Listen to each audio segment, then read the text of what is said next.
અંકલેશ્વરના national highway ઉપર Nobel market નજીક ઓવરટેક મામલે વાહન ચાલકો વાખડી પડતા મારામારી થતા 6 લોકો સામે પોલીસ ફરિયાદ દાખલ થઈ છે.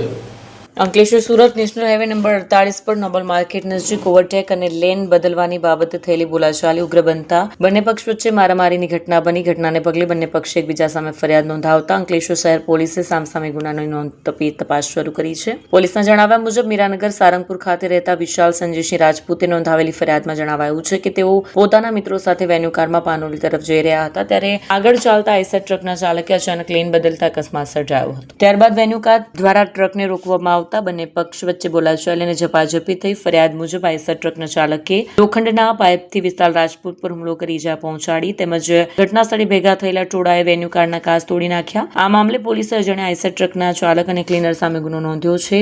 બીજી તરફ કાપોદ્રા ખાતે રહેતા જાહિદ અલી તૈયબ અલી શેખે નોંધાવેલી ફરિયાદમાં જણાવ્યું છે કે તેઓ આઈસર ટેમ્પો લઈને હાલોલથી અંકલેશ્વર આવી રહ્યા હતા ત્યારે વેન્યુ કારના ચાલકે ટેમ્પાને ઓવરટેક કરી આગળ ગાડી ઉભી રાખી હતી. ત્યારબાદ કારમાંથી ઉતરેલા 4 શખ્સોએ ગાળો બોલી ચાલક પર હુમલો કર્યો હતો. વચ્ચે બચાવવા આવેલા ક્લીનર અબ્દુલ સહીમને પણ માર મારવામાં આવ્યો જેમાં બંને ઈજા પહોંચી. આ ફરિયાદના આધારે પોલીસે વેન્યુ કારના અજાણ્યા ચાલક તથા તેના 3 સાથીદારો સામે ગુનો નોંધ્યો છે. એક જ રોડ રેજની ઘટનામાં બંને પક્ષે સામસામે ફરિયાદ નોંધાવતા અંકલેશ્વર શહેર પોલીસે ગુનાઓની નોંધ લઈ આરોપીની ઓળખ, ઘટનાક્રમ અને જવાબદારી અંગે વધુ તપાસ હાથ ધરી છે.